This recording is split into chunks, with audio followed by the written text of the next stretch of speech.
Welcome to Galactic Atlas Lore. If you enjoy these tales, please like and subscribe. If you have any recommendations you would like me to explore, please leave a comment. Let's begin.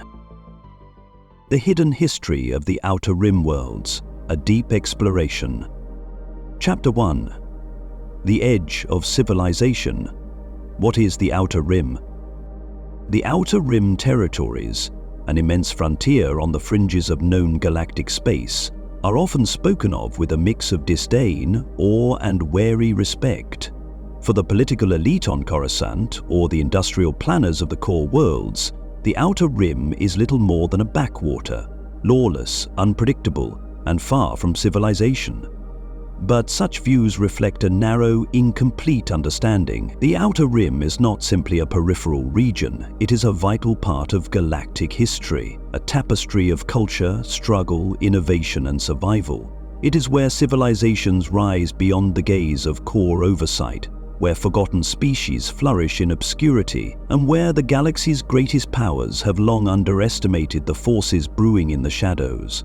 To understand the Outer Rim is to understand the beating heart of the galaxy's untamed spirit. At its simplest, the galaxy is structured in concentric rings: core worlds, colonies, inner rim, expansion region, mid-rim, and finally the Outer Rim. These divisions, though artificial and often politically motivated, help define levels of governance, development, and connectivity. The core worlds form the center of galactic power. Worlds like Coruscant, Alderaan, and Chandrila, teeming with ancient cities, advanced infrastructure, and centuries of cultural and political dominance. Here, hyperlanes are dense and precise, education and medicine are readily accessible, and the rule of law is enforced with almost religious rigidity. The core sees itself as the epitome of order and civilization. Beyond the core lies the mid-rim, a buffer zone where the influence of central power starts to fray. Worlds in the mid-rim vary wildly. Some are industrialized and wealthy, others remain rural and underdeveloped. Here, traders and farmers work alongside corporate agents and local warlords. The mid-rim has always served as a testing ground for expansion, where the ideals of the core clash with the reality of distance, diversity, and cultural independence. Beyond that lies the Outer Rim, the farthest region of the known galaxy. Its boundaries stretch outward toward the unexplored and uncharted, often bleeding into the unknown regions or wild space. While maps define its coordinates, the Outer Rim resists neat categorization. It is massive, encompassing thousands of sectors and millions of star systems. But more than just its size, it is defined by distance. Distance from power, from oversight, from order. Politically, the Outer Rim has always existed on the margins. The Republic claimed dominion over it, but its control was nominal at best. Senators might represent entire sectors they had never visited. Taxes were imposed and often never collected. Enforcement of Republic law was inconsistent, relying more on Jedi intervention or local militias than any standing military presence. Yet the Outer Rim's marginalization belied its importance. In ancient times, long before the Republic had mapped the stars with precision, the Outer Rim was both obstacle and opportunity. The galaxy's earliest explorers, Retoris navigators, Rakatan slavers, and Corellian scouts, pushed outward using unstable hyperroutes, guided by instinct and desperate ambition. The difficulty in navigating the galaxy's periphery was legendary. Early attempts to cross these distances resulted in countless lost ships and failed colonies, but the risks were worth it. The Outer Rim promised space to grow, untouched resources, and isolation from political entanglements. Key to this expansion were the hyperlanes, predefined hyperspace corridors that could be traversed with relative safety. Major routes like the Pelemian trade route, the Corellian Run, and the Hydian Way extended from the core through the mid-rim and into the Outer Rim. These arteries allowed for commerce, migration, and eventually colonization. Settlements grew where the hyperlanes touched stable systems. Some of these colonies flourished into full-fledged civilizations. Others vanished beneath the dust of obscurity or were conquered by native populations resisting foreign incursion. In this way, the Outer Rim became a mosaic of old and new, local and foreign, primitive and advanced, all struggling to coexist in a volatile environment. Terraforming projects followed in the wake of explorers. Planets like Lothal, Dathomir, and Ryloth saw efforts to convert marginal environments into livable habitats. Domed cities, atmospheric stabilizers, and moisture vaporators turned inhospitable worlds into homes. The Republic, eager to expand its influence, granted corporate charters and colonial rights to organizations that could tame these frontiers, yet it rarely followed through with long-term support. As such, many Outer Rim settlements evolved without strong central guidance. Local cultures fused core technology with indigenous traditions, creating new hybrid societies. This cultural alchemy was both a strength and a source of tension. While some saw it as adaptive, others in the core viewed it as a dilution of purity, a dangerous precedent that allowed customs and power structures alien to the Republic to persist. This neglect shaped the political identity of the Outer Rim. Most of its worlds developed without the scaffolding of structured oversight. This left room for syndicates, clans, religious cults, and pirate fleets to fill the void. Hutt's space, while technically outside Republic jurisdiction, thrived in this environment. Centered around Nal Hutta and its infamous moon Nar Shaddaa, the Hutt Cartel extended its reach deep into the Outer Rim through bribes, trade, and coercion. In the absence of Republic intervention, Hutt influence became a de facto government for dozens of systems.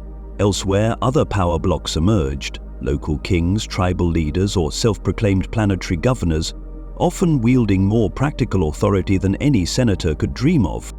The Jedi Order was one of the few galactic institutions with a consistent presence in the Outer Rim, though even that was limited. Tasked with peacekeeping and conflict resolution, Jedi Knights were dispatched to mediate disputes, defend colonies, or investigate disturbances in the Force. But the scale of the region outpaced their numbers. A single Jedi might be responsible for an entire sector, and many remote systems went without any Jedi presence for generations. This vacuum of influence reinforced the Outer Rim's self-reliant spirit. Communities learned to defend themselves, form their own justice systems, and operate beyond the reach of galactic law. Smugglers and bounty hunters became local heroes or villains, depending on who paid their bounties or bought their cargo. Markets thrived in shadow ports or bought via Duskguard, space stations and asteroid hubs where anything could be traded for the right price, no questions asked. Lawlessness became more than a problem. It became a culture. In the Outer Rim, survival demanded pragmatism. This pragmatism often looked like criminality to core world observers, but to Outer Rim citizens it was simply reality. Families bartered with weapons when credits failed. Entire communities lived off scavenging the wrecks of old Clone Wars battles. Water, fuel, and food were more valuable than data or regulations. The Republic, and later the Empire, often sought to impose order, but it rarely lasted. For every Imperial garrison built, 3 criminal networks adjusted. For every tax enforcement office opened, 10 smugglers rerouted. Yet there was a nobility in the Outer Rim's chaos. Independence was not a choice but a necessity. This need bred ingenuity. Outer Rim engineers, without access to core manufacturing, developed brilliant solutions with scrap and salvage.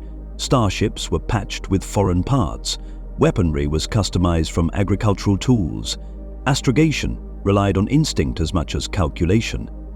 Education, where it existed, passed orally or through salvage data cards. Communities taught resilience, how to barter, how to fight, how to repair, and most importantly, how to endure. Despite being seen as backward or barbaric by core elites, the Outer Rim produced some of the galaxy's most pivotal figures. Warriors, philosophers, Jedi, Sith, rebels, and tyrants emerged from these wild frontiers. And they did so not in spite of their environment, but because of it. The hardships of the Outer Rim forged them in ways the comforts of the core never could. It is easy to dismiss the Outer Rim as the galaxy's edge, a realm of dust and disorder. But such a view misses the point entirely. The Outer Rim is the forge where civilization is tested and redefined. It is a place where freedom is raw, unforgiving, and real. It is where the Republic faltered, where the Empire overreached, and where resistance was born, not from ideology but from necessity. For in the Outer Rim, survival is its own form of rebellion, and rebellion in time changes everything.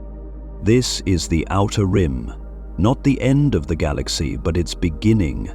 The edge of civilization, yes, but also its beating heart. As we begin our journey into its worlds, histories, and cultures, remember this: what the core dismisses as chaos may in truth be the galaxy's truest order.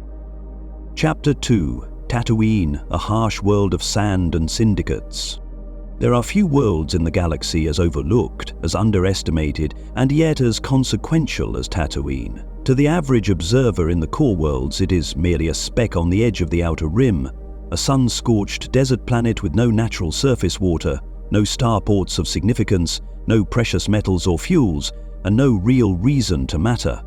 But Tatooine's place in galactic history tells a far different story. It is a place where the margins of the galaxy have repeatedly and mysteriously become its center, where forgotten peoples and overlooked settlements became witnesses and participants in the events that would shape empires and destinies.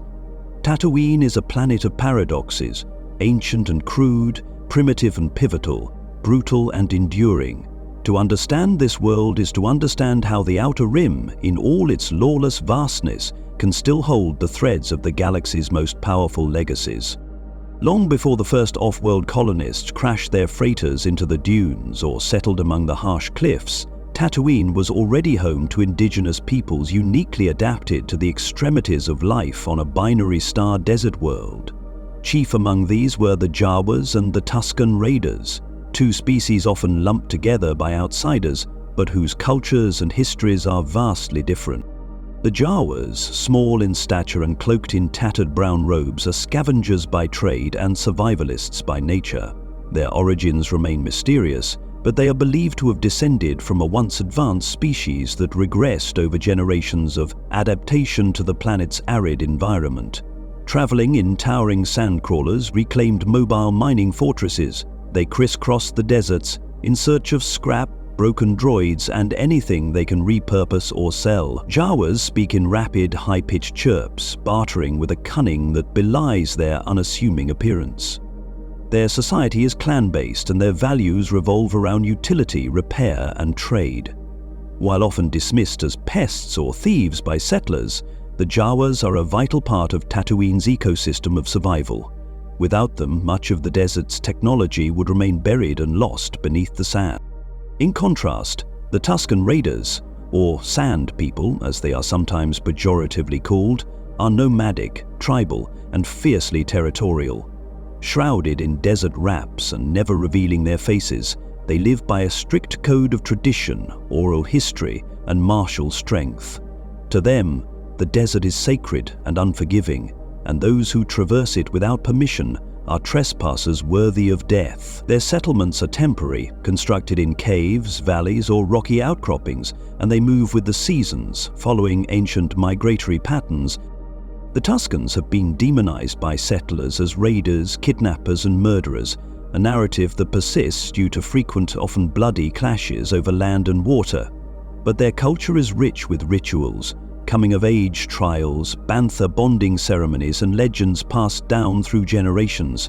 Their animosity towards settlers stems not from mindless aggression, but from a deep historical grievance. As more off-worlders arrived, land was seized, sacred sites were desecrated, and water, once honored as a gift of the gods, was pumped from the earth and sold. The Tuskens remember every slight. Their violence is survival, resistance and vengeance woven together. To those who bother to look deeper, the Tusken way of life reflects a powerful symbiosis with a land that offers nothing freely.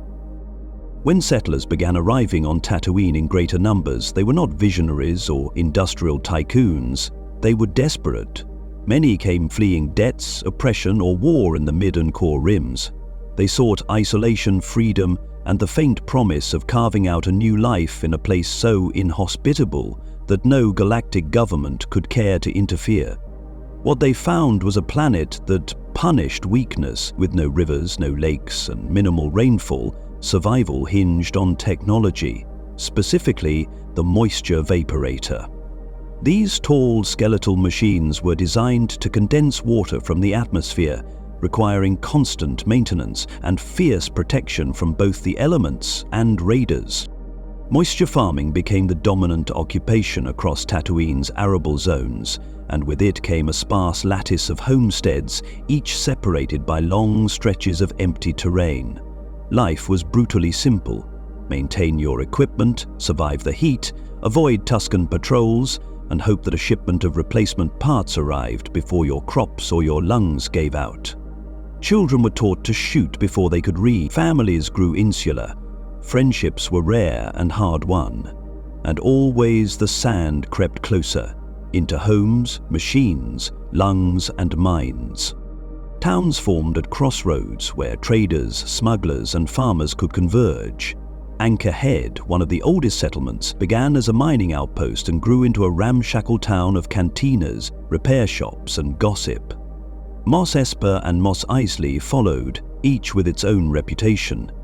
Mos Espa, surrounded by rocky cliffs and known for its pod racing circuits, developed a diverse alien population, with slaves and syndicate agents mingling in its bazaars. Mos Eisley, by contrast, became the galaxy's archetype of a lawless spaceport, a teeming warren of smugglers, bounty hunters, and fugitives, all living beneath the indifferent glare of the suns. These towns operated outside Republic law and later Imperial scrutiny, held together by informal networks of credits, favors, and threats. Local authorities were often little more than hired guns, backed by the wealth of criminal bosses, and disputes were settled more often in alleys than in any court. In such places, justice was personal, and the price of trust was high. It was in this fertile chaos that the Hutts found their foothold. The Hutt Cartel, already dominant in parts of the Outer Rim, saw Tatooine not as a barren wasteland, but as an opportunity. The planet's remoteness made it ideal for smuggling routes. Its towns served as refueling and laundering points, and its desperate populace was easily exploited. The most infamous of the Hutt lords to stake his claim was Jabba Desiligitia, known throughout the sector simply as Jabba the Hutt. He ruled from a fortress place in the Dune Sea, once a monastery, now a den of excess, cruelty, and decadence. Jabba's grip over Tatooine was absolute. He controlled spice shipments, weapons deals, slaving routes, gambling operations, and bounty contracts. He held entire families in debt or bondage. His word was law. If a smuggler crossed him, they were frozen in carbonite. If a dancer displeased him, they were fed to his pet rancor. And yet Jabba thrived because Tatooine allowed him to. In a land where no Republic or Imperial governor dared rule directly, Jabba filled the vacuum. His court became a theater of power, where bounty hunters sought employment, criminals sought absolution, and enemies sought revenge. Slavery, outlawed in much of the galaxy, thrived under his rule. Children like Anakin Skywalker were born into chains. Twi'leks like Ula were danced to death. Yet to many locals, Jabba was not just a tyrant, he was infrastructure. He brought trade, he protected routes, and he enforced stability of a kind. His empire was built not on law, but on fear and necessity. And yet, amid the dust and violence, Tatooine bore witness to the beginning of a saga that would reshape the galaxy. Anakin Skywalker, born a slave in Mos Espa, built his first droid in secret, raced pod racers with superhuman reflexes, and caught the attention of Jedi Master Qui-Gon Jinn. From this obscure origin, he was lifted from bondage and set upon a path that would lead him to become both savior and destroyer, first as the chosen one of prophecy, then as Darth Vader, the scourge of the Jedi. Decades later, another boy would stare at the same twin suns and dream of escape. Luke Skywalker, the son of Anakin, raised on a moisture farm near Anchor Head, lived an unremarkable life until a chance encounter with a pair of droids and an old hermit named Obi-Wan Kenobi drew him into the heart of the rebellion. That these two figures, father and son, should rise from the same forgotten planet is no coincidence to those who believe in the will of the Force. Tatooine, neglected and dismissed by the galaxy at large, became the cradle of redemption and the forge of revolution. How this came to be is a question without a single answer. Perhaps it is the sheer adversity of Tatooine that molds greatness, the constant pressure of survival shaping those who endure into something more. Perhaps it is the planet's isolation, a blank canvas where fate writes its most improbable scripts. Or perhaps Tatooine's importance was never about what it was, but what it allowed others to become. On no other world could a slave become a Sith, or a farmer become a Jedi, without interruption from civilization's expectations. Tatooine offers no luxury, no illusions, only the truth of sand, heat, and time. In such conditions, the Force finds fertile ground. And so Tatooine remains a world as brutal as it is vital, a contradiction carved into stone and bone. It is the beginning and the end of many journeys, a place where syndicates rise and heroes fall, where destiny hides beneath the dust. The galaxy may turn its gaze elsewhere, toward gleaming starports and grand senate halls, but the desert remembers. The twin suns burn on, indifferent and eternal, bearing silent witness to the struggles of those below. And somewhere, beneath that sky, the next chapter waits to be written. Chapter 3. Ryloth. Resistance and Exploitation. Among the rocky, sun-baked worlds that form the great breadth of the Outer Rim, few have borne the twin burdens of exploitation and defiance as deeply as Ryloth. The Twi'lek homeworld, with its brutal climate and labyrinthine politics, stands as a testament to both the resilience of a people and the relentless greed of those who underestimated them. It is a world of extremes, geographically, politically, and historically. Ryloth's environment is a crucible in which its people were shaped not by luxury or indulgence, but by survival and resistance. To understand Ryloth is to trace a painful but proud lineage. From ancestral clans bound to their land, through decades of occupation, to the fire-forged legacy of rebellion that would echo across the stars. Ryloth orbits its star in a way that ensures one hemisphere is in constant light, while the other remains forever in darkness. The habitable zone lies between these extremes, along a narrow band of twilight where life can cling to precarious balance. The terrain is unforgiving, craggy mountain ranges, deep arid valleys, and sun-scorched plains pockmarked by caves and underground tunnels. It is in these caves, often the only shield against the world's searing heat or numbing cold, that the Twi'lek civilization emerged. Their settlements are often hidden, embedded in rock, and connected by a subterranean network that serves as both a means of travel and a cultural stronghold. The Twi'leks adapted over millennia to these conditions, developing a society that is deeply communal, with a strong emphasis on familial loyalty, clan honor, and survival above all else. Clan structures remain the bedrock of Twi'lek society. Each clan governs its own territories and traditions, often led by a head elder or a council of matriarchs or patriarchs.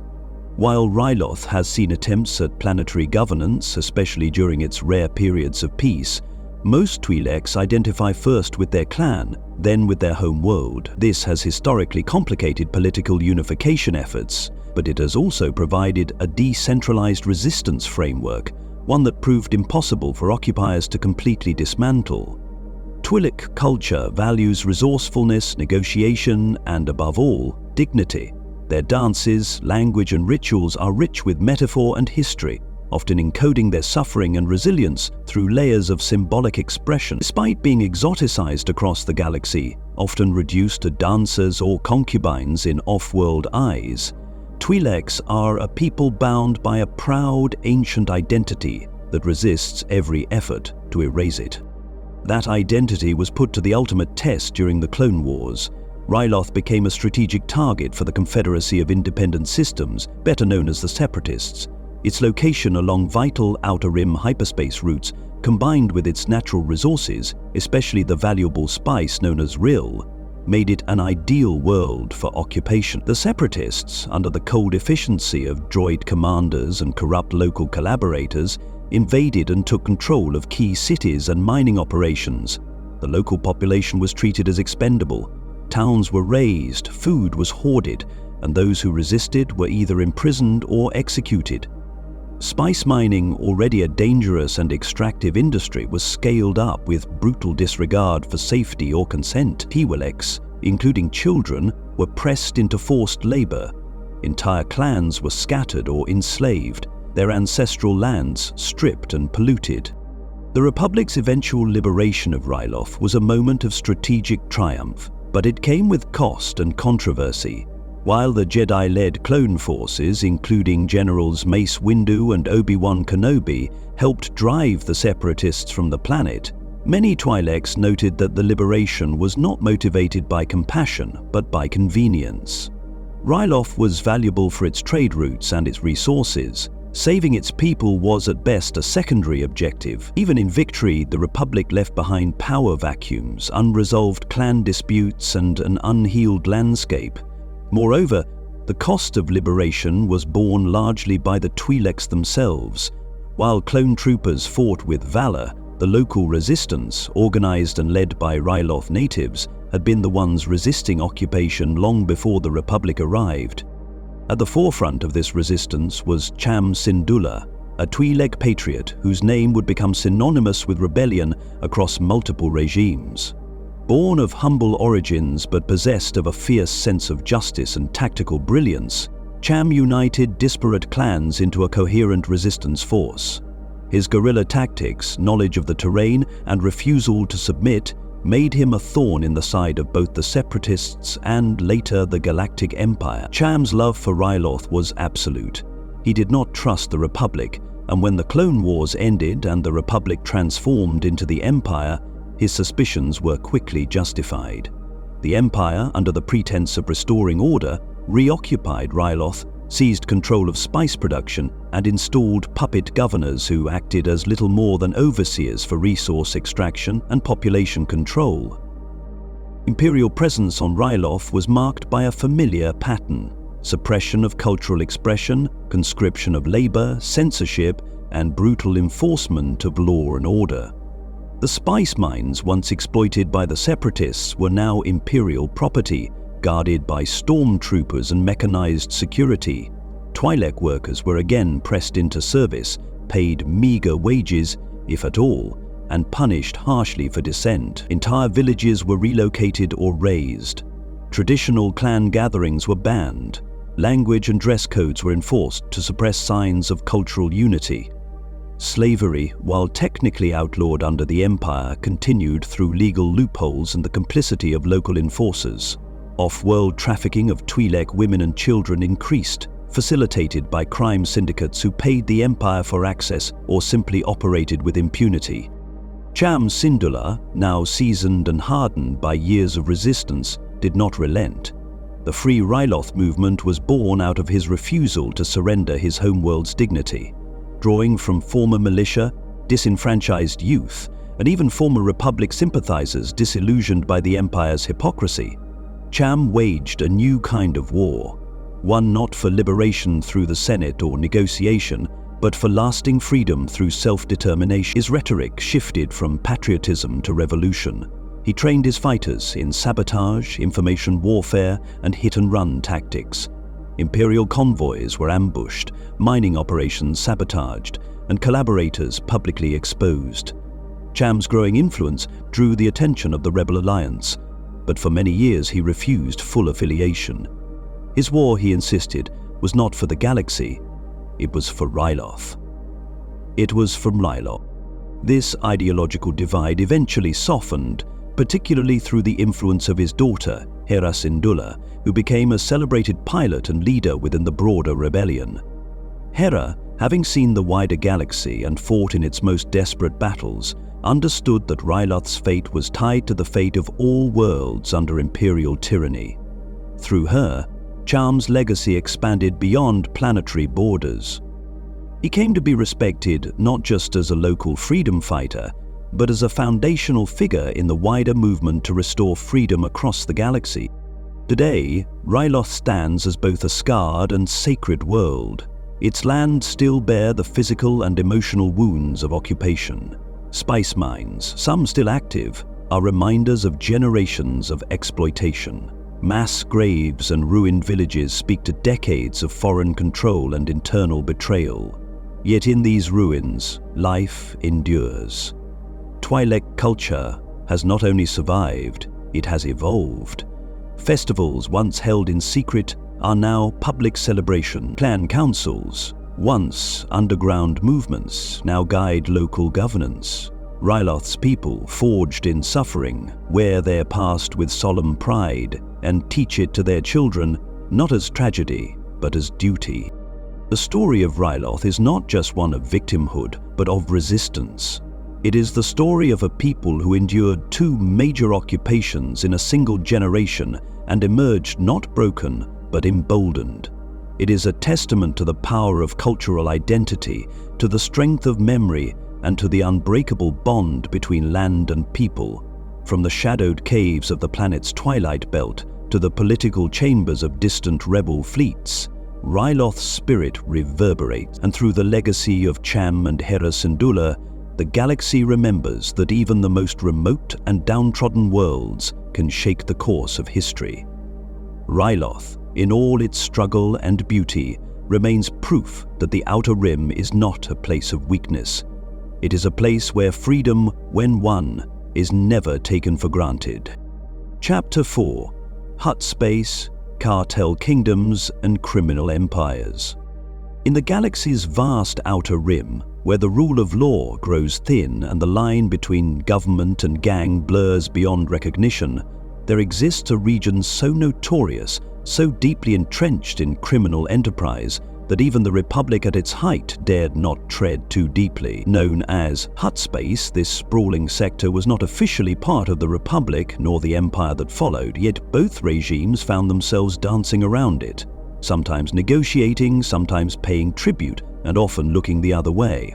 For thousands of years, Hutt Space has operated as a semi-sovereign domain, controlled not by politicians or military governors, but by a bloated oligarchy of crime lords. It is a realm where wealth, power and brutality are currency, where decadence rules from palatial dens, and where the lives of the innocent are bartered away for profit.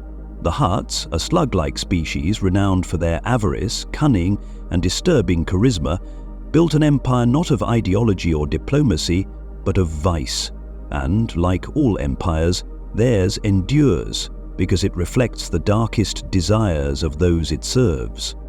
At the center of Hutt Space lies Nal Hutta, the so-called glorious jewel, which by every objective measure is a cesspool. Once lush with wetlands and vibrant ecosystems, Nal Hutta was polluted and transformed into a swampy industrial graveyard through centuries of strip mining, fuel refineries, and unchecked chemical dumping. Towering palaces rise from the muck, housing the ancient clans of the Hutt Khajidics, family-based syndicates that function as both crime families and political dynasties. The Hutts, with their massive slug-like forms and long lifespans, are not just survivors. They are schemers, negotiators, and tacticians who view the galaxy through the lens of profit, leverage, and legacy. On Nal Hutta, deals are not written, they are lived. Every alliance is temporary, every loyalty transactional, and every life has a price. The Hutts value power above all else, but power to them is not measured by territory or armies. It is measured in leverage, debts owed, secrets held, and lives controlled. Orbiting Nal Hutta is Nar Shaddaa, the infamous smuggler's moon, and perhaps the purest embodiment of Hutt ideology. A city world akin to Coruscant in density but utterly devoid of regulation or conscience, Nar Shaddaa never sleeps, never stops, and never forgives. Every level of its vertical sprawl is dripping with desperation, indulgence, or violence. Often, all three. The upper towers gleam with neon and host high-stakes sabacc games, black market tech auctions, and criminal summits where syndicates decide the fates of entire systems. Below, in the mid-tiers, bounty hunters trade war stories in seedy cantinas, Spice lords oversee drug processing facilities, and mercenary guilds operate recruitment hubs for off-the-books operations the galaxy will never acknowledge. And further below, in the slums and underlevels, children breathe toxic fumes as they strip star-shipped wrecks for parts. Gangs control access to food and water, and those who fall are rarely found again. Nar Shaddaa is not just a haven for criminals, it is a crucible for them. It turns the desperate into tools, the clever into leaders, and the kind into corpses. The economic model of the Hutt cartel is as complex as it is amoral. The foundation of their wealth lies in the spice trade, especially the export of raw and refined rill, glitterstim, and other psychoactive compounds harvested from distant worlds like Kessel and Ryloth. These substances, often illegal under Republic or Imperial law, are moved through a labyrinth of smugglers, freighters, and shadow ports, with Nar Shaddaa serving as the central processing and distribution hub. But spice is only one arm of the Hutt economy. Weapons trafficking is equally lucrative, with entire factories on satellite moons manufacturing illicit blasters, explosives, and custom modifications for mercenaries and warlords. The Hutts do not produce these goods out of ideology or ambition. They do so to destabilize regions, maintain demand, and extract tribute from those desperate enough to pay. Perhaps the darkest pillar of Hutt economics is slavery. While outlawed in most parts of the galaxy, slavery has always thrived in Hutt-controlled space. The practice is not limited to labor. It extends to entertainment, domestic servitude, gladiatorial combat, and pleasure. Entire species have been commodified under Hutt rule, with Twi'leks, Zeltrons, and Togrutas among the most frequently trafficked. Auctions are held in public view, contracts exchanged with ceremonial pomp, and disobedience punished with theatrical cruelty. The Hutts do not deny their practices, they flaunt them. Slavery, to them, is not a moral failing, but a demonstration of dominance. It reinforces their position atop the food chain of vice. For every senator who condemned slavery on the Senate floor, there was another who quietly made deals with a Hutt intermediary to obtain a discreet servant or bodyguard. Corruption was not merely a side effect of Hutt influence, it was its primary export. Hutt space's influence spreads far beyond its mapped borders. Adjacent systems often found themselves ensnared in debts, alliances, or wars orchestrated by the cartel. Some worlds, desperate for protection or trade, willingly entered into vassal arrangements, sacrificing autonomy in exchange for access to the black market and the illusion of order. Others were absorbed through coercion, bribery, or outright conquest. The Hutts rarely invaded worlds with armies. They did so with contracts, mercenaries, and economic suffocation. Political corruption in the Republic was a favorite strategy. Entire senatorial campaigns were bankrolled by Hutt interests, with the understanding that votes would fall a certain way on matters of trade enforcement or border patrol funding. Judges, governors, and customs officers were routinely bought, threatened, or replaced with more pliable alternatives. Even the Jedi, despite their moral clarity, were often constrained by jurisdictional boundaries and political reluctance when it came to confronting the Hutts. Investigations into Hutt activity were buried, missions vetoed, and evidence dismissed as circumstantial or unprovable. The Empire, while initially appearing to take a harder stance, eventually fell into the same patterns, using the cartel as a tool to control the more lawless Outer Rim sectors without expending Imperial resources. It was easier and more cost-effective to let the Hutts rule their own fiefdoms than to wage a war of attrition across such treacherous ground. The bounty hunter culture that flourished under Hutt patronage added another layer of complexity to the region's web of power. With the galaxy perpetually in turmoil, first under the Republic, then the Empire, and later the New Republic, the demand for skilled killers, trackers, and enforcers never waned. The Hutts understood the value of fear and employed bounty hunters as both weapons and deterrents. On Nar Shaddaa, it was common for rival gang leaders to issue bounties over business disputes, romantic betrayals, or perceived slights. Names like Boba Fett, Bosk, and Aura Singh became legends not just because of their skill, but because they navigated the deadly politics of Hutt contracts and survived.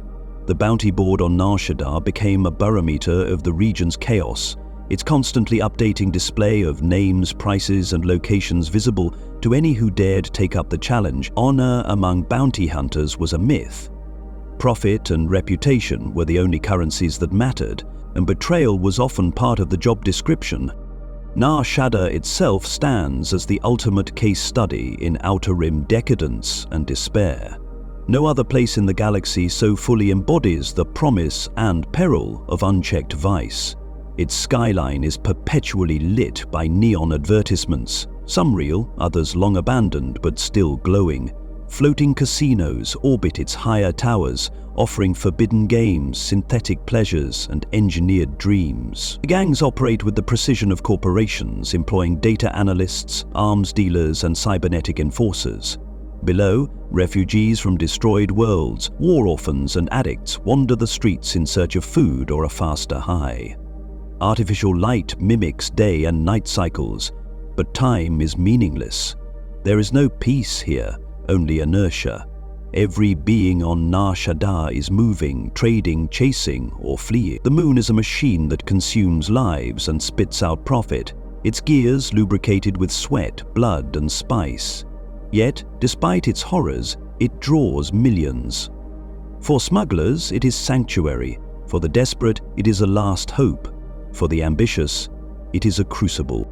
Hutt space, in all its sprawling grime and grandeur, cannot be dismissed as merely a den of thieves. It is a civilization. A distorted, grotesque one, but a civilization nonetheless. It has its codes, its traditions, its power structures. It thrives because it fulfills a role the Republic and the Empire never could. A marketplace for those who exist outside the margins, a justice system for those with credits and cruelty, and a haven for those willing to trade morality for survival. The Hutts did not seize power in the Outer Rim. They inherited it, cultivated it, and monetized it. Their influence is not sustained by force, but by relevance. In a galaxy that constantly produces desperation, the Hutts offer answers, brutal, exploitative answers, but answers all the same. And so Hutt space endures, not as a curiosity of Outer Rim history, but as one of its defining engines. It is the kingdom of the unscrupulous, the empire of the unrepentant.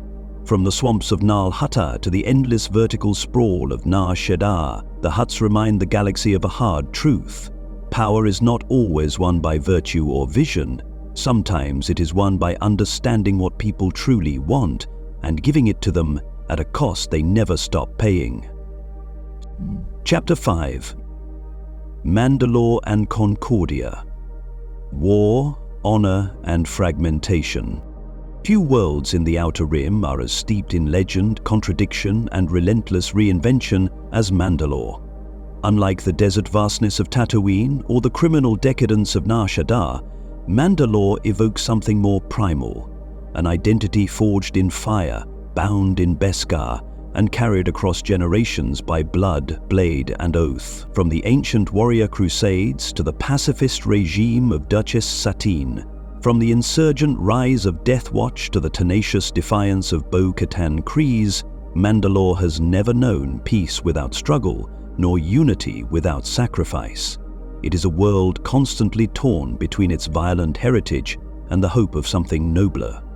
Its orbiting moon, Concordia, once a sanctuary, later became a staging ground for both betrayal and redemption. To trace the history of Mandalore is to witness the constant war between tradition and transformation, between the need to survive and the desire to stand for something more.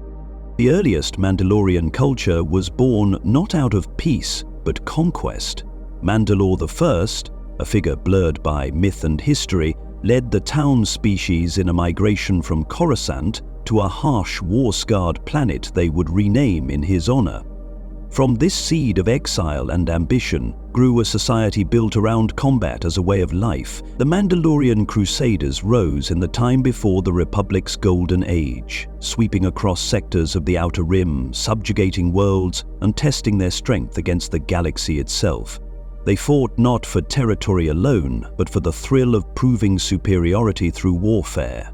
Honor was not measured in victory alone, but in valor, in the ability to meet death with courage.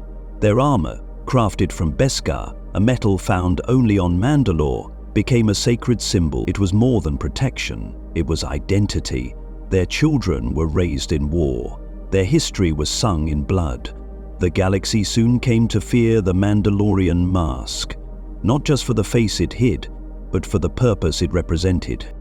However, time wore down even the Crusaders. The Republic, backed by the Jedi Order, launched a series of conflicts to halt Mandalorian expansion, most notably during the Mandalorian Wars. While the Mandalorians initially held their own, their decentralized war councils, emphasis on individual glory and overconfidence led to eventual defeat. The Jedi, wielding the Force and unified under a single cause, gradually pushed back the warrior clans. The final blow came not just in battle, but in ideology. The cost of war, the desolation it brought to Mandalore's surface, and the collapse of unified leadership broke the once mighty culture into fragments. The surface of Mandalore was reduced to ash and glass in many places. Forests turned to deserts, cities to shadows. In the wake of destruction, a new voice rose from the ruins. Not with a blaster, but with diplomacy.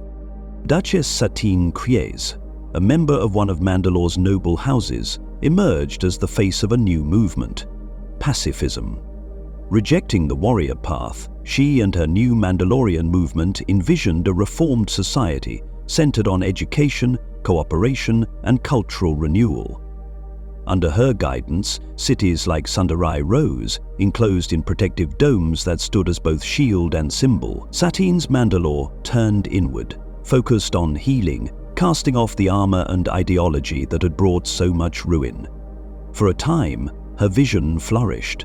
Trade opened, institutions of learning replaced military academies. War was declared an old relic, unfit for a new Mandalore. But beneath the surface, not all were content.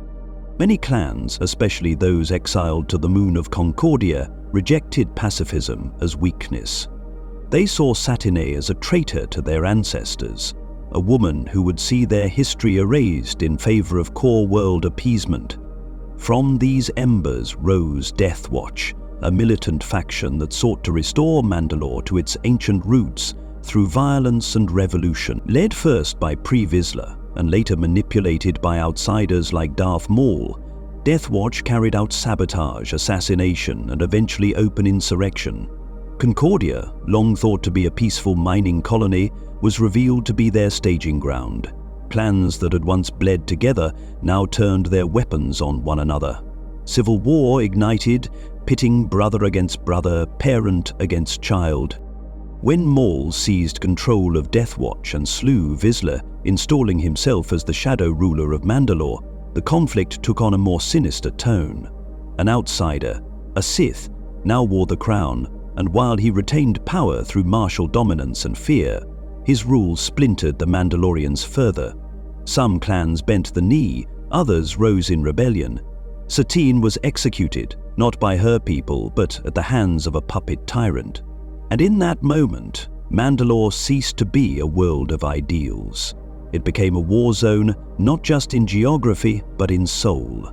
The dueling legacies of honor and reform, violence and diplomacy spiraled into chaos. When the Republic transitioned into the Empire, Mandalore did not benefit from stability. It became an object of exploitation. The Imperial occupation was calculated and methodical. Armor was regulated, weapons confiscated, and clan leaders either co-opted or executed. Mandalore's rich Beskar reserves, once sacred, were stripped for Imperial war machines. Cultural practices were banned. Mandalorian children were taken into re-education facilities, their loyalty rewired toward the Empire. Resistance did not disappear. It went underground. And leading it once more was a Kryze. Bo-Katan Kryze, sister of Satine and former member of Deathwatch, represented a fusion of Mandalore's contradictions. She had embraced war, but came to despise tyranny. She bore the weight of her clan's legacy, but sought to unify rather than dominate. Refusing to serve under Maul, rejecting Imperial rule, and disillusioned by the fracturing of her people, Bo-Katan emerged as the de facto leader of the Resistance, with the dark saber as her symbol, an ancient weapon once wielded by Tar Vizsla, the only Mandalorian Jedi. She tried to rally the clans, but Mandalore was too broken, too divided. Her calls were answered only in part. Some clans followed, others waited, and some sold their loyalty to the highest bidder. The Imperial purge that followed, often whispered about but rarely recorded in detail, became known simply as the Great Purge. Cities were razed, Beskar was stolen in bulk, and Mandalorians were slaughtered or scattered across the galaxy. The planet itself was left in ruin.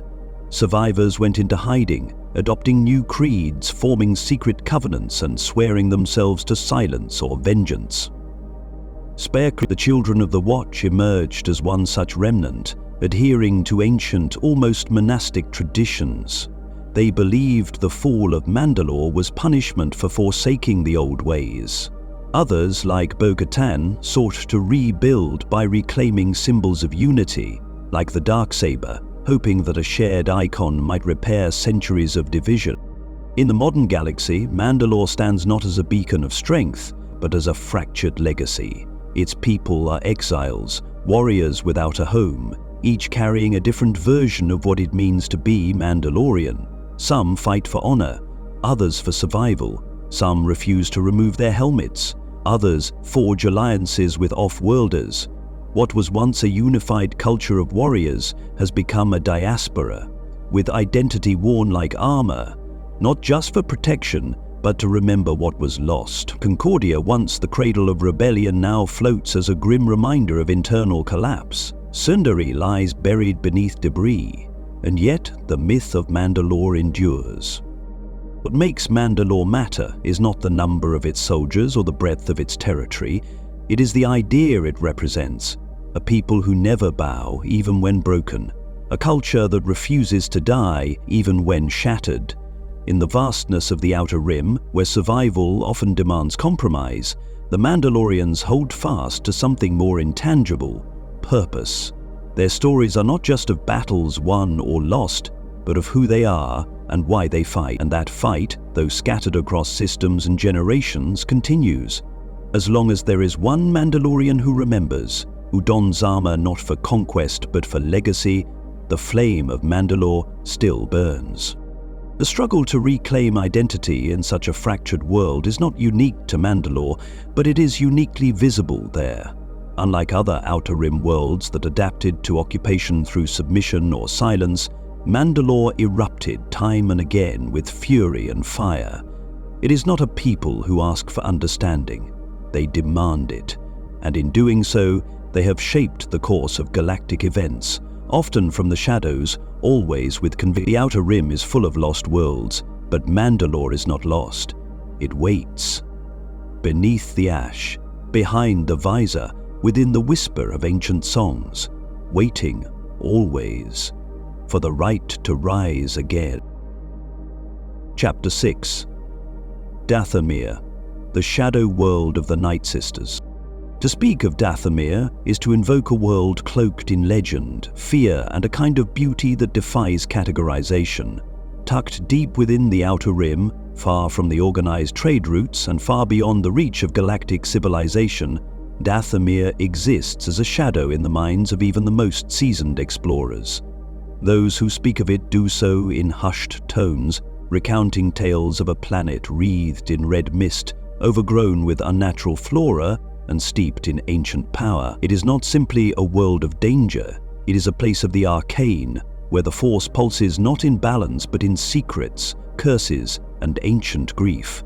Few who land on Dathomir without invitation ever leave, even fewer return unchanged. For Dathomir is not just a planet, it is a crucible of dark evolution, and at its center, the Nightsisters once reigned. Not Sith, not Jedi, but something older, stranger, and perhaps more terrifying. Dathomir's terrain is a nightmare stitched together with fragments of forgotten myths. From orbit, its surface appears dark and crimson, blanketed in perpetual cloud cover that glows with a sickly red hue.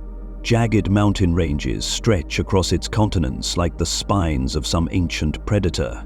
Rivers wind like veins through dense jungles, their waters blackened with algae and lined with plants that twitch at sound and bleed when cut. The trees are twisted, their trunks gnarled and bark armored. The air hangs thick with moisture and the scent of rot, carried by wind that howls through the canopies like an animal in mourning. And above all of this, the ever-present red mist blankets the jungle floor, never dispersing, as if the planet itself refuses to be fully seen. But Dathomir is more than its surface. Its very ecosystem hums with the Force, an ambient thrum that is neither light nor dark, but something else entirely. The flora responds to emotion. Plants bloom at the scent of blood and recoil from serenity.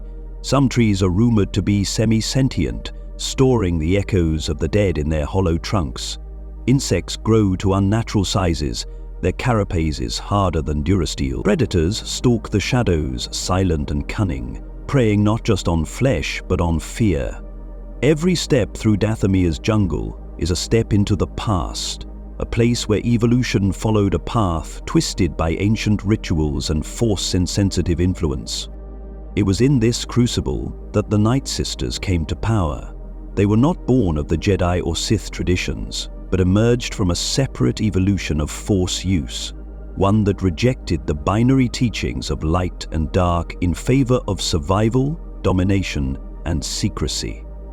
The Nightsisters were women bound by blood, by covenant, and by a deep understanding of Dathomir's unique Force presence, which they manipulated not through meditation or lightsabers, but through spells, chants, and alchemical rites. Their magic, as it was often called, was not illusion but application, channeling the energy of the planet into potions, incantations, and rituals that could reanimate the dead, bend minds, or reshape flesh. To outsiders, it appeared as witchcraft. To the Nightsisters, it was knowledge honed through millennia, passed through matriarchal lines, carved into stone tablets, and preserved in whisper and bone. The ruling matriarchs of the Nightsisters maintained strict control over their covens. Their society was hierarchical, pragmatic, and utterly matriarchal. Male children were given to the Night Brothers, physically strong but culturally subservient males who lived separately in the rocky highlands of Dathomir. The Night Brothers were bred for strength and often used as warriors, guards, or breeding stock. Their culture, though proud in its own right, was bound to the will of the Nightsisters, who saw them as tools of lineage and defense. Yet within this structure, loyalty was expected and harshly enforced. Those who disobeyed were punished, exiled, or transformed into mindless husks through dark rites. The Nightsisters tolerated no threats, and their power was such that few dared to challenge them. The galaxy's first true awareness of Dathomir came not from exploration, but from war. During the Clone Wars, the shadowed corners of the galaxy were pulled into the conflict, and the Nightsisters, long content to remain isolated, were drawn into the currents of galactic power. It began with an alliance of convenience. Count Dooku, the leader of the Separatist Alliance and secret Sith Lord, sought to strengthen his arsenal with Dathomir's Force-sensible potential. At the request of Mother Talzin, the then matriarch of the Nightsisters, Dooku took one of their own, an orphaned Nightbrother child named Maul, into his service. Trained by Darth Sidious and forged into a weapon of rage and precision, Maul would become the most infamous child of Dathomir, his red and black skin and double-bladed lightsaber seared into galactic memory. But Dathomir's alliance with the Sith was always unstable. When Dooku betrayed the Nightsisters, attempting to wipe them out after they dared challenge his authority, the retaliation was swift and brutal. Talzin, through her mastery of dark alchemy, created an assassin from among the Night Brothers, Savage Appress, brother of Maul, and unleashed him upon the galaxy. Yet, this defiance came at a terrible cost. The Separatists, aided by General Grievous and an overwhelming force of droids, launched a devastating campaign against Dathomir. Their goal was annihilation, and they nearly achieved it. Villages were bombarded from orbit, covens were slaughtered, The great temple of the Nightsisters was brought low. Tausin herself vanished, her essence retreating into the spirit world, neither dead nor truly living. When the fires ended, the jungle still smoked with ash, and the bones of 1,000 witches fed the roots of trees older than any civilization. Dathomir was never the same. The Nightsisters were broken. Some went into hiding, scattering across the outer rim. Others went mad, consumed by grief and the lingering spells they had once wielded with confidence. A few survivors attempted to rebuild, but the weight of their legacy proved too great. Without Talzin, without the strength of numbers and the secrecy that once protected them, the Nightsisters faded from prominence, leaving behind only haunted ruins and whispered warnings in the databanks of Jedi and Sith alike. Yet their influence never fully vanished. Mal survived his presumed death, crawling out of madness on the strength of hatred alone, returning not only to the galaxy's stage, but to Dathomir itself. There, amid the ruins, he sought power, not through conquest, but through legacy. He attempted to forge his own criminal empire, manipulating underworld syndicates and positioning himself as a shadow power behind the throne. His lair on Dathomir, filled with relics of Nightsister magic and the echoes of old rituals, became a temple to vengeance. Even in his defeat, Maul reminded the galaxy that Dathomir's darkness still lingered, that it was not simply a world of the past, but a wound that never healed. In the aftermath of the Clone Wars and the fall of the Empire, Dathomir remained largely untouched by the New Republic. Few dared go there, and those who did often did not return. Smugglers spoke of ghostly figures walking the jungle paths at night, of trees that wept black sap when cut, and of ruins that changed their layout when unobserved. But beneath the superstition lies a deeper truth. Dathomir was never just dangerous because of its people, it is dangerous because it remembers. The force on Dathomir is not passive, it is active, echoing, tangled with the memories of blood and fire. It holds the essence of every spell cast, every ritual completed, and every death suffered on its soil. The remnants of the Nightsisters live on, if not in numbers, then in myth and practice. Some rogue Force users, those rejected by Jedi and Sith alike, seek out Dathomir's teachings, cobbling together forbidden tomes and fractured incantations. There are whispers of rogue covens forming on fringe moons, practicing diluted versions of the old ways, more alchemy than theology, and there are those who claim descent from the Night Brothers, wandering mercenaries with tattoos of unknown origin and a silence born from ancient shame. Dathomir, for all its horror, remains an anchor in the collective psyche of the Outer Rim. It is a reminder that the Force is not always a path of balance or enlightenment. Sometimes it is a weapon, sometimes it is a curse, and sometimes it is a home for those who refuse to be anything less than power incarnate. The Nightsisters did not seek galactic conquest, they sought only to be left alone. But in a galaxy that fears what it does not control, such independence was always doomed to draw fire. And so Dathomir endures, not in glory, not in civilization, but in persistence. It waits, as all shadowed places do, for the next desperate soul to seek its secrets. For in the Outer Rim, power often comes at a cost, and Dathomir is always willing to collect. Chapter 7. Lothal, From Peaceful Plains to Imperial Occupation. Among the vast reaches of the Outer Rim, where planets often fall into the extremes of lawlessness or exploitation, Lothal once stood apart.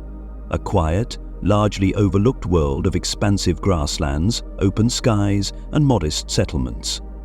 It was never a center of power, nor a hub of galactic commerce. Its people, largely agrarian and community-focused, lived in harmony with the land, cultivating crops, tending to family-run farms, and relying on small-scale trade to sustain their lives. Lothal's horizon stretched endlessly across gently rolling plains, where low structures blended with the earth, and distant ridges met cerulean skies that turned orange and purple with the setting suns. For decades, if not centuries, Lothal had little to offer the greater galaxy. No strategic starports, no unique mineral deposits, no political firebrands.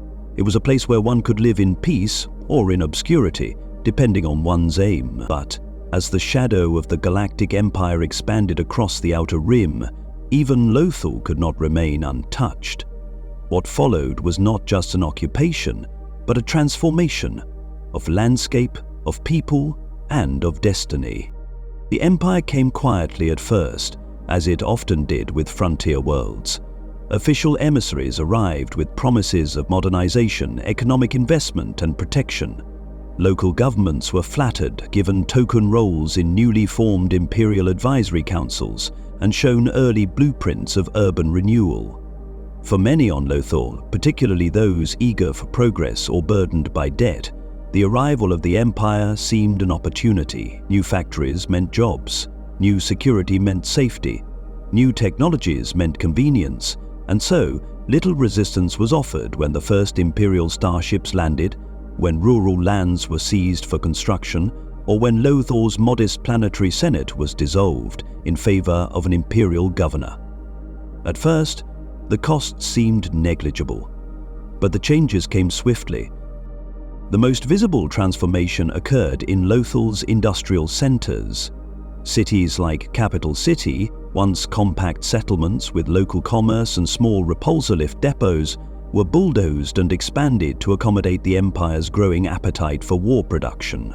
Massive starfighter factories rose from the soil, employing thousands under strict surveillance. These facilities became key production sites for the TIE fighter program, supplying the Empire's growing need for fast, cheap, and replaceable starcraft.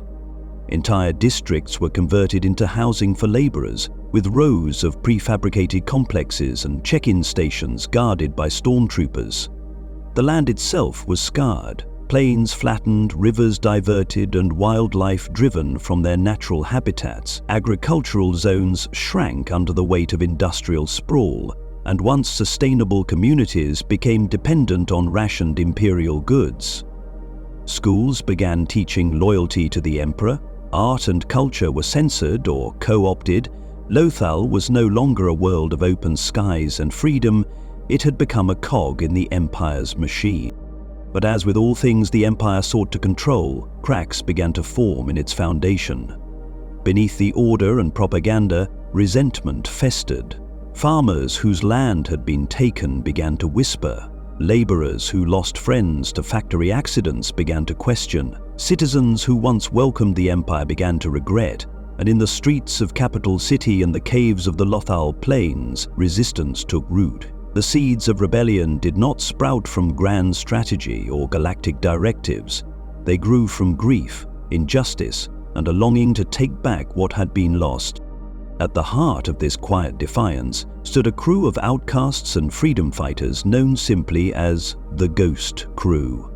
Operating from their modified VCX-100 light freighter, the Ghost, this small band of rebels began striking against Imperial operations on Lothal and beyond. Their actions, sabotaging supply lines, rescuing prisoners, spreading hope, were more than symbolic, they were effective. Led by former Jedi canon Jarrus, Twi'lek pilot Hera Syndulla, Mandalorian explosives expert Sabine Wren, Lasat warrior Zeb Orelios, and the ever-irritable droid Chopper, the Ghost Crew was a fusion of cultures, causes, and convictions.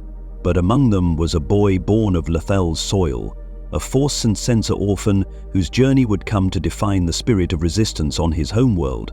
His name was Ezra Bridger. Ezra had known loss before he knew purpose. Orphaned by the Empire's imprisonment and eventual execution of his parents, two outspoken broadcasters who dared challenge Imperial messaging, Ezra survived alone on the streets of Capital City, stealing food, avoiding patrols, and keeping his head low. But his encounter with the Ghost Crew revealed something dormant, not only his latent connection to the Force, but his yearning to fight back. Under Canon's guidance, Ezra began his path as a Jedi in exile. Under Hera's command, he became a tactician, and under the influence of Lothal's suffering, he became a symbol. The crew's actions inspired more than sabotage, they ignited belief. Civilians began hiding fugitives, dock workers leaked shipment manifests, Farmers began passing coded messages in cargo crates.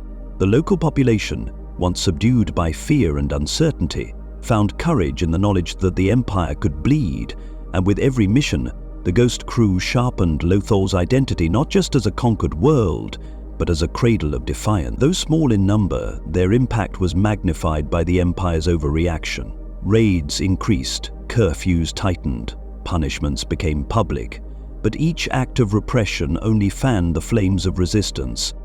Eventually, Lothal's importance became too great to ignore. The Empire, recognizing that the planet had not only strategic value due to its TIE Defender production facility, but also symbolic importance due to growing unrest, sent Grand Admiral Thrawn to bring order. Thrawn, a tactical genius from the Chiss Ascendancy, was unlike any Imperial officer Lothal had encountered. He studied art, culture, and history, not out of curiosity, but to understand his enemies and dismantle them from within. His presence escalated the conflict, introducing calculated pressure and psychological warfare. Yet even Thrawn's precision could not extinguish the Ghost crew's resolve.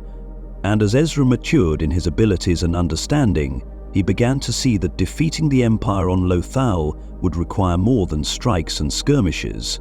It would require sacrifice.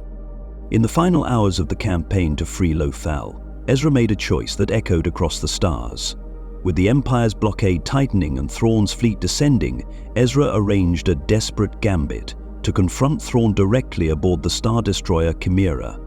Using his connection to the mysterious Purgial Massive, space-faring creatures capable of organic hyperspace travel, Ezra executed a plan that would save his world, but remove him from it. In a blinding moment of light and energy, the Purgil enveloped the Chimera, Ezra, Thrawn, and a segment of the Imperial fleet, and vanished into hyperspace. Destination unknown. Lothal was liberated, but its savior was gone. Ezra's disappearance was not the end of the story. It was the beginning of Lowell's transformation from a footnote in the Empire's expansion to a rallying cry across the Outer Rim. His sacrifice became legend. The Empire, humiliated and leaderless on the planet, withdrew. Factories were dismantled or reclaimed. The skies cleared, the plains, scorched by machinery, began to breathe again. And the people, once silenced, raised their voices not just for justice, but for remembrance. Monuments were never built, not because Ezra was forgotten, but because he became part of the land itself. His story passed from parent to child, from ally to ally, a reminder that courage was not measured by strength, but by the willingness to stand alone when needed most. Lothal's liberation sent ripples through neighboring sectors. Other frontier worlds long under the Empire's heel began to believe that freedom was possible.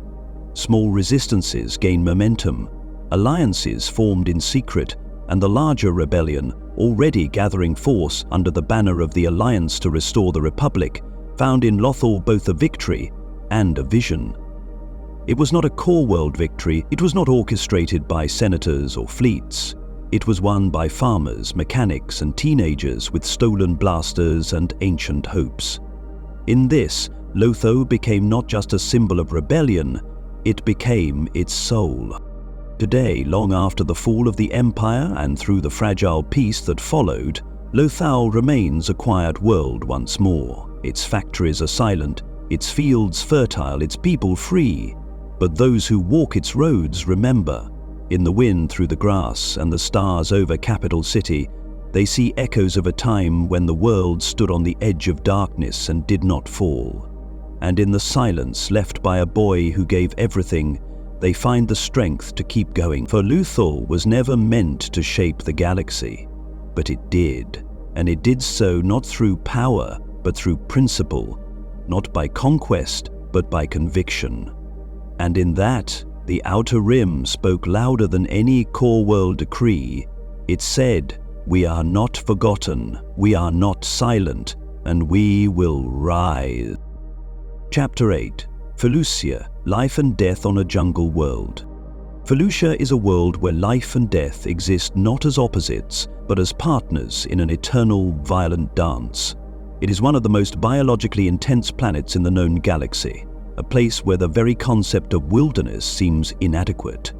Situated in the Outer Rim territories along the Palemian trade route, Felucia is not defined by cities or civilizations, but by growth. Massive, luminous, unrelenting growth. Its landscape is an explosion of towering fungal structures, bioluminescent flora, and creatures evolved not merely to survive, but to dominate one another in a food chain governed by constant chaotic pressure. At first glance, the planet appears to glow from within, its surface covered in vibrant blue, orange, and green hues that shimmer beneath layers of atmosphere heavy with moisture and spores. But for all its visual beauty, Felucia is one of the deadliest planets ever surveyed. It is a place where the air can become toxic without warning, where the plants hunt as efficiently as the predators, and where the force itself seems to swirl through every cell and root, humming with both creation and decay. The terrain of Felucia is defined by its immense biodiversity and unpredictable topography. Massive fungi rise like trees, some towering hundreds of meters into the air, their caps wide enough to cast entire valleys in shade. Beneath them grow colonies of luminous moss, acidic pitcher plants, and vines that move of their own accord, capable of ensnaring small animals or large ones. The planet's atmosphere is thick with airborne spores, many of which are hallucinogenic, parasitic, or dangerously reactive to certain forms of energy. There are plains of soft coral, forests of crystalline stalks that hum with vibration, and vast wetlands where translucent creatures swim beneath scum-covered surfaces. Lightning storms sweep across the sky without warning, sometimes igniting patches of jungle in flames that burn blue and green. It is a world that does not tolerate error. Navigation is difficult as even the most advanced sensors are often confused by Felucia's layered life signatures. Starships landing without local guidance are easily swallowed by foliage within days, their wreckage hidden beneath the slow, choking rise of aggressive vine. And yet, for all its hostility, Felucia is home to intelligent life, beings who have lived among its dangers for millennia and have adapted to not only coexist with the jungle, but to become a part of it. The native Felucians are tall, slender humanoids with smooth, rubbery skin that changes color depending on their environment and mood. Their language consists of low-frequency vibrations and gestures, making verbal communication nearly impossible for outsiders to mimic. Felucians live in small, tightly knit tribal communities, each adapted to a specific region of the planet. Their culture is deeply spiritual and bound to the rhythms of the land, treating the jungle as both parent and predator. They do not see themselves as masters of nature, but as stewards of its delicate and dangerous balance. Many of their tools, homes, and even weapons are grown rather than built, using symbiotic organisms they cultivate from native species. Their shamans, revered as spiritual leaders, are attuned to the subtle energies that flow through the jungle, energies that Jedi Masters have described as unusually strong, raw, and responsive to emotion. Felucia's potent force presence has made it a place of both interest and tragedy for the Jedi Order. During the Clone Wars, the planet became a strategically important location, positioned along hyperspace routes and containing several resources the Separatists sought to control. Outposts were established on both sides, Republic bases hidden within fungal groves, Separatist strongholds buried beneath coral plateaus. Jedi were frequently deployed to Felucia, not just as generals but as mediators between local tribes and Republic forces. Masters such as Luminara Unduli and Barriss Offee spent time on the world, studying its unique force signature and documenting its rare flora. The Jedi found the planet overwhelming and humbling in equal measure. Meditation on Felucia was described as both deeply clarifying and disorienting, as if the Force there spoke with multiple voices, some serene, others savage. It was as if the planet's very ecosystem had a consciousness, a presence that observed and responded in ways not fully understood.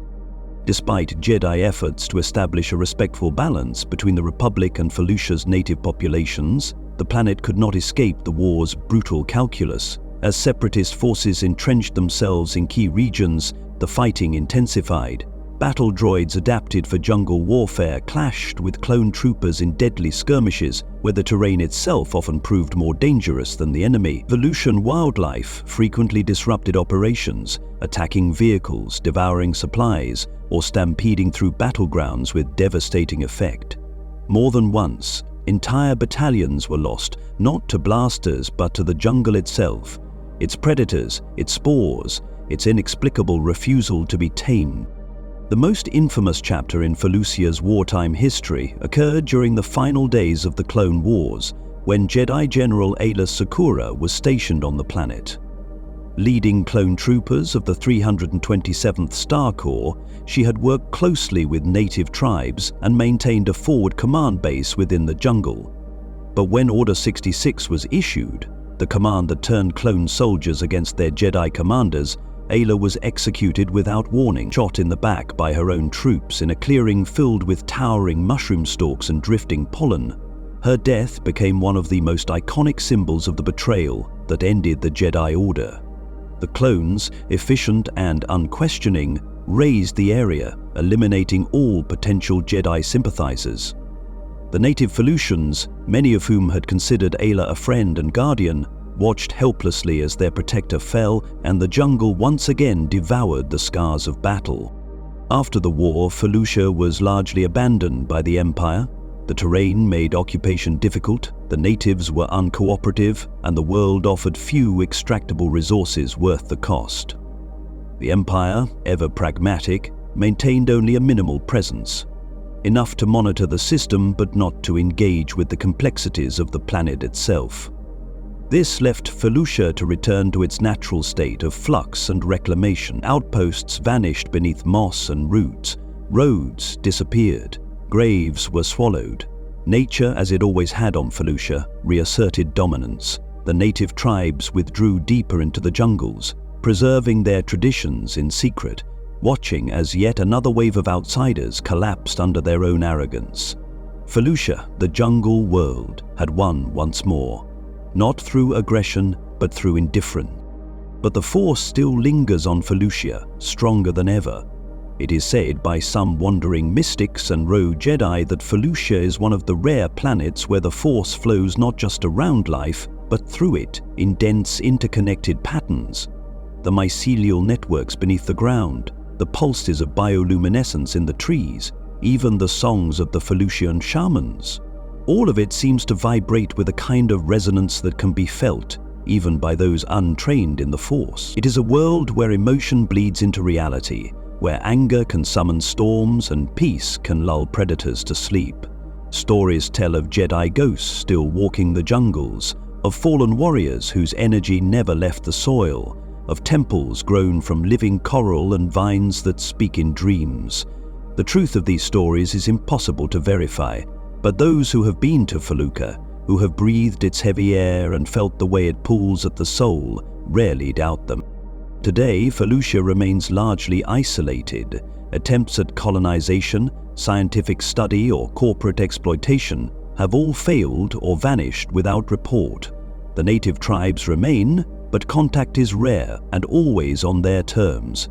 They have no interest in rejoining a galaxy that brought them only war and betrayal.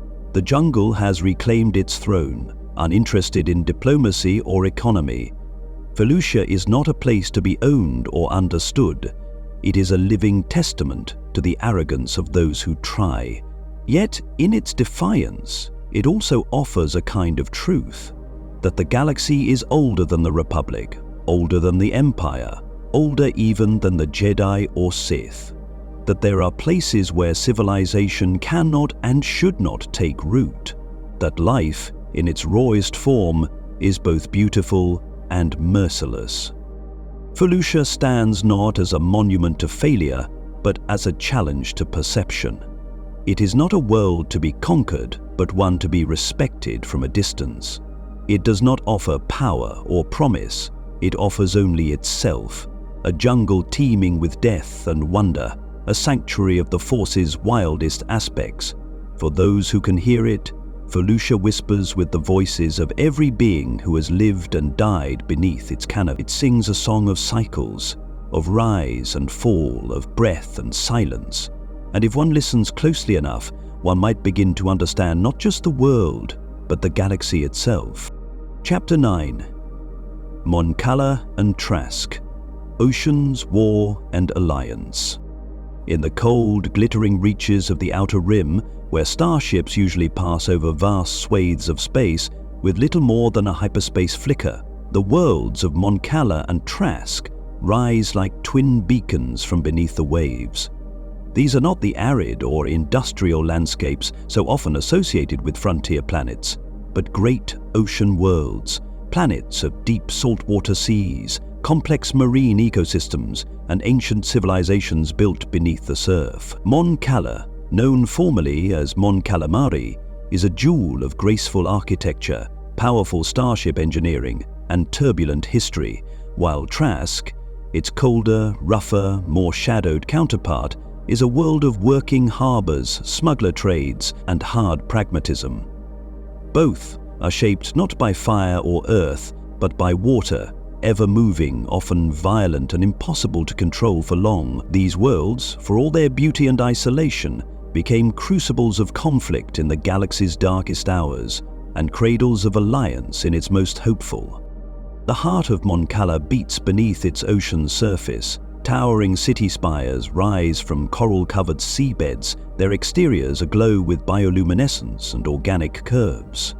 These structures are not built in defiance of nature, but in harmony with it, grown from materials harvested sustainably from the world's aquatic depths. This design ethos reflects the character of the Mon Calamari people themselves. Graceful, intelligent, and deeply community-oriented, they Mon Calamari. Tall, fish-aim, and known for their diplomacy and technological skill, have lived for tens of thousands of years in carefully managed balance with their world. Their society is rich in culture, driven by artistry, music, and science. Education is held sacred. Starship design is more than engineering, it is sculpture. And through every aspect of their culture runs a thread of order and cooperative purpose, a reflection of the seas that sustain them. In stark contrast are the Quarren, another sentient species native to Mon Cala, whose appearance, tentacled faces, hunched forms, matches their reputation for pragmatism and inward focus. The Quarren live in deeper ocean regions, often in colder, more rugged environments, and historically developed along different social and political lines. While the Mon Calamari focused on diplomacy and the arts, the Quarren favored self-sufficiency, commerce, and a certain suspicion of off-worlders and high ideals. For millennia, the two peoples coexisted in uneasy balance, their interactions ranging from trade partnerships to civil war. At the heart of this tension lies a simple but enduring truth. The ocean may connect, but it also divides. While they shared the same world, Mon Calamar and Quarren saw it through vastly different lenses, and this divide would be tested again and again throughout their joint history. When the Clone Wars spread into the Outer Rim, Mon Cala found itself a valuable target, not just for its strategic position, but for its incredible shipbuilding potential. The planet's orbital shipyards, capable of producing massive cruisers and transports, were among the most advanced outside of the core worlds. The Mon Calamari favored graceful, semi-organic starships, heavily shielded, powerful, and designed as if they were part of a living ecosystem. The Republic sought Mon Cala's allegiance early, and though initially neutral, the world was eventually dragged into the war. Separatist forces exploited internal divisions, stoking Quarren dissatisfaction with Mon Calamari leadership. Civil war erupted on the ocean floor, with separatist droid forces supporting Quarren isolationists, while Republic clone units and Jedi supported the Mon Calamari monarchy. The battle was fierce, fought in aquatic trenches and floating cities, and its scars would shape the planet's political structure for decades. Though the Republic ultimately prevailed and helped restore balance between the two peoples, the fault lines remained and were quickly reopened during the rise of the Galactic Empire. The Empire's occupation of Mon Cala was one of control disguised as protection. Initially presenting themselves as stabilizers and partners, Imperial forces soon seized control of the shipyards, installed their own governors, and began the systematic dismantling of native autonomy. Starships, once designed for peaceful exploration or planetary defense, were requisitioned, repurposed and retrofitted with turbolasers. Quarren collaborationists were promoted into puppet leadership roles, fueling resentment and undermining attempts at unity. The Mon Calamari resisted quietly at first, through sabotage, misinformation and the slow smuggling of technology off-world. But as oppression deepened, resistance turned to open revolt.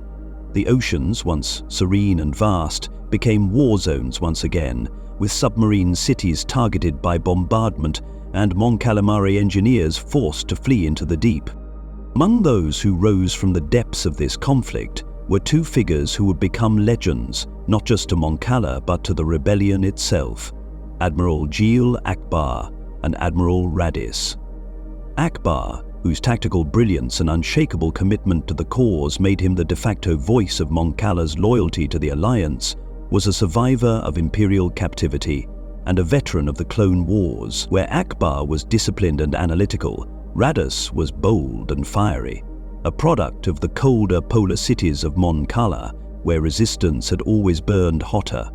Radis believed in striking first, in confronting tyranny with action rather than deliberation.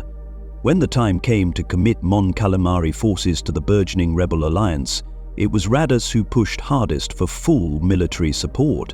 It was Radis who led the fleet at Scarif, commanding from the bridge of the Profundity, and sacrificing everything to ensure the Death Star plans made it into the hands of the rebellion. And it was Akbar who later led the fleet at Endor, delivering the line that would become synonymous with the rebellion's cautious audacity: "It's a trap." Behind these heroes stood the labor of millions, technicians, engineers and crews who turned the Mon Calamari shipyards into the backbone of the rebel navy. The Home 1-class command ships, instantly recognizable for their bulbous aquatic silhouettes, became symbols of hope across the galaxy. Each vessel, imbued with Mon Calamari design philosophy, served not only as a weapon of war, but as a floating city of collaboration. Quarren and Mon Calamari alike served on these ships, often side by side, their historical divisions softened in the face of shared purpose. The shipyards, once seized by the Empire, were reclaimed through sabotage, diplomacy and sheer determination.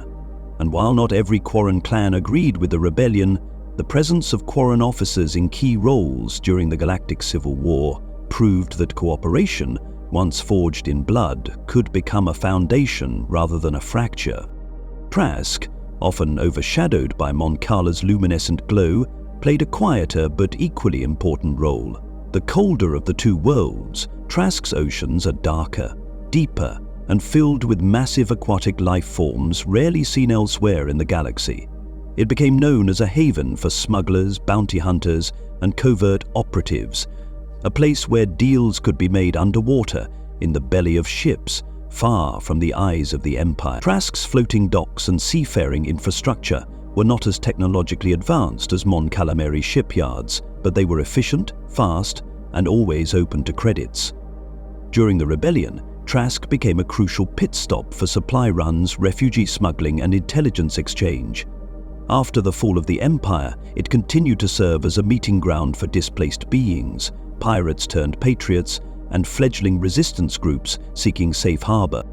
The oceans of these two worlds, though different in tone and temperament, became a single battleground in the greater war for freedom. Beneath their waves, histories of conflict, betrayal, and healing unfolded again and again. The sea was not just backdrop, it was narrative. It shaped its people, tested their alliances, and concealed their secrets. It connected the quiet desperation of fishermen to the high-stakes decisions of fleet admiral. It carried the echoes of ancient chants sung by Mon Calamari elders, the hum of repulsor lift engines gliding over the water, and the booming detonations of submerged turbolaser blasts. The ocean was witness to it all, expansive, eternal, and always changing. Today, Mon Cala stands proud, not as a dominion of any galactic power, but as a world reborn through resistance. Its shipyards once again produce vessels, though now for exploration, defense, and diplomacy. The scars of occupation remain visible in the submerged ruins of cities lost to war, in the reef graves of fallen starships, and in the minds of those who remember the price of freedom. But alongside the scars are monuments, living coral sculptures that change with the seasons, each one telling a story of sacrifice, unity, and hope. Trask, ever the quiet brother, remains vigilant in its own way. Its ports continue to serve those on the margins, its dark waters now policed not by fear, but by mutual respect. Cala and Trask remind the galaxy that rebellion is not born in violence, it is born in conviction, that unity is not forged through similarity, but through struggle, that even in the darkest depths there are currents that can carry us toward light. In the tides of these ocean worlds, the future of the galaxy found its course, guided not by empires, but by those who dared to resist them. And in every wave that rises and falls on their shores, that legacy endure. Chapter 10. The Forgotten and the Future. Lesser-known worlds and the legacy of the Outer Rim. The Outer Rim is often viewed as a periphery, a boundary of civilization where the reach of galactic powers weakens and the stars grow colder. But such a view is steeped in ignorance. The truth is that the Outer Rim has long been the crucible where the fate of the galaxy is forged. It is in the dust, jungles, oceans, and frost of its forgotten worlds that rebellions are born, cultures are tested, and the very idea of freedom is defined. Our worlds like Tatooine, Ryloth, Mandalore, and Cala have etched their names into the fabric of galactic history. There are many others, lesser known, less celebrated, but no less significant, that have shaped the legacy of the Rim. Their names do not echo across Senate halls or HoloNet broadcasts, but they are whispered in rebel cells, tattooed on the arms of veterans, and burned into the memories of those who fought and bled for something greater than themselves. These worlds, and the people who inhabit them, remind us that history is not made by emperors or admirals, but by those on the margins who refuse to be forgotten. Sullust, a volcanic world cloaked in thick clouds and riddled with lava flows, is a place of fire and engineering. Beneath its seething surface lies a vast network of subterranean cities and factories, carved into rock and powered by geothermal energy. The Sullustans, short-statured beings with large black eyes and exceptional navigational skills, have long balanced their advanced industrial economy with a deep cultural respect for family and tradition. Though often overlooked by both the Republic and the Empire, Sullust played a pivotal role during the Galactic Civil War. Its factories were co-opted by the Empire to produce starships and weapons, but Sullustan engineers, many of whom despised Imperial cruelty, secretly funneled intelligence and equipment to the rebellion. When the time came to break openly with the Empire, the Sullustan resistance acted decisively. The planet became a staging ground for the rebel fleet before the Battle of Endor, its vast caverns housing star cruisers and strike craft that would deliver the final blow to Palpatine's reign. Nen Nunn, a Sullustan pilot who co-piloted the Millennium Falcon during the battle, became a quiet hero of the New Republic, a symbol of a world that, though hidden in shadow and smoke, burned with resistance. Further out lies Christophsis, a crystalline world of towering spires and azure plains, where light refracts through geological formations that are both breathtaking and deadly. Christophsis was ravaged during the Clone Wars, becoming one of the earliest and bloodiest battlegrounds between the Republic and the Separatists. Its cities were shattered, its terrain scarred by orbital bombardment, and its people, once proud and prosperous, left clinging to the ruins. The Jedi led one of their first major ground campaigns on Christophsis, including a then unknown commander named Anakin Skywalker and his newly assigned Padawan, Ahsoka Tano. Their defense of the capital marked the beginning of many stories, but the end of peace for the planet itself. In the decades that followed, Christophsis never fully recovered. Its economy collapsed, and its people scattered. Yet its memory lived on in the minds of those who fought there, and in the quiet, unspoken truths of those who witnessed firsthand how war comes to the Outer Rim not as strategy, but as devastation. Christophsis stands today not as a symbol of victory, but as a monument to the cost of being forgotten. And then there is Jeddah, a world of cold deserts and sacred stone, once known as the Pilgrim Moon. To the devout, Jeddah was a place of enlightenment, a world where the Force was honored not as a weapon, but as a mystery. Temples dotted its mesas and cliffs, and pilgrims came from across the galaxy to walk the streets of the holy city, to kneel before the temple of the Khyber, and to feel the stillness in the dust that blew endlessly across its surface. Jeddah's significance lay in its Khyber crystals, the sacred gems that once powered Jedi lightsabers and later the Empire's superweapons. But more than resources, Jeddah offered meaning, until the Empire came. Under the guise of archaeological research, the Empire occupied the city and began extracting Khyber en masse, desecrating tombs, imprisoning monks, and igniting resistance. Saw Gerrera and his partisans took root in Jeddah's catacombs, fighting a brutal guerrilla war against the occupiers. But the worst came not from blasters, but from orbit. As a test of the Death Star's power, the holy city was obliterated in a single blast. Erased in fire and ash, its population vaporized, its history shattered. Jeddah became a ghost, a wound in the Force itself. And yet, the faith endured. Survivors spread across the stars, whispering of the day the city was lost, and the light that still lingered in the stones. For many, Jeddah is not just a tragedy, it is a reminder that even in annihilation, belief can endure.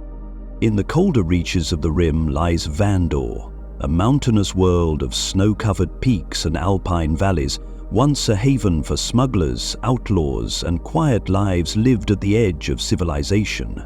Vandor is a place where people go to disappear. Its scattered outposts, like Fort Ipso, became waypoints for travelers and freighter crews who wanted no questions asked. It was on Vandor that Han Solo, still a fugitive from Corellia, crossed paths with the outlaw Beckett and began his descent into the galactic underworld. Vandor never played host to great battles or star cruiser fleets, but it represented something else. The liminal spaces of the galaxy, where the laws of empires meant little and survival depended on grit, loyalty, and luck. It is a world of bartered goods and whispered names, of dangerous ice bridges and isolated cabins, where alliances are forged in blaster fire and broken over credits. And yet, even on Vandor, the currents of history flowed. Smugglers ran weapons for the rebellion, ex-Imperials defected in quiet taverns, and when the New Republic rose, it found in Vandor not a conquered land, but a partner of quiet resilience. These worlds, Sullust, Christophsis, Jeddah, and Vandor, form only a small part of the Outer Rim's broader tapestry, but they embody the truth that rebellion and survival are not just born in the halls of power or the cockpits of starships. They are born in places most never see, by people whose names will never grace monuments. During the rise of the Empire and later the First Order, the Outer Rim became a vital arena not only because of its spaceways or resources, but because it was where resistance could grow unseen. The Rim's vastness made it hard to control. Its diversity made it hard to predict. Its people, long hardened by neglect, betrayal, and isolation, made it impossible to crush completely. As the Central Powers faltered, the Rim adapted. Local militias rose in place of fleets, clans protected their own. Cultures that had endured for millennia reasserted themselves with pride. The rebellion, and later the resistance, understood this well. Their roots were not in the high towers of the core, but in the dirt, smoke, and wind of Outer Rim worlds that refused to die quietly. But with the fall of the Empire came something more complicated, a vacuum. With no central authority to enforce law, many parts of the Outer Rim fell into chaos. Pirates surged along trade routes, seizing what they could. Warlords carved out territory, sometimes under the guise of New Republic governors, other times as outright tyrants. The New Republic, idealistic and cautious, struggled to assert control over the Rim, wary of repeating the Empire's mistakes, and so, many Rim worlds were left once again to their own devices. Some thrived, others fell into ruin. Justice became local, power became personal. In this environment, frontier justice re-emerged. Bounty hunters enforcing contracts, families guarding villages, and settlements relying on old alliances instead of distant promises. Yet through it all, something endured. The Outer Rim has always been a place of survival, not just physical but cultural. It is where traditions hold, where stories are passed by campfire and holoprojector alike, where names are remembered not for their fame, but for their deeds. Whether it is the chant of a tribal elder on Ryloth, the war hymn of a Mon Calamari shipwright, or the silent gaze of a moisture farmer on Tatooine staring at twin suns. The Rim speaks with a voice that does not fade. It is the voice of those who have nothing left but their identity, and who hold to it with unshakable strength. In the end, the Outer Rim teaches the galaxy its harshest and most necessary lessons. It teaches that freedom is not granted. It is earned again and again, in every generation. It teaches that culture is not the property of the powerful, but the inheritance of those who remember. It teaches that survival is not a shame, but a triumph. And it teaches that even on the edge of the galaxy, far from the shine of Coruscant's towers or the order of military parades, greatness grows. In fields of dust, in forests of darkness, in oceans of resistance. The Outer Rim has been many things: a graveyard, a cradle, a frontier, a home. But most of all, it has been a mirror. It reflects what the galaxy is and what it chooses to become. And in that reflection, if one looks closely, there is always hope.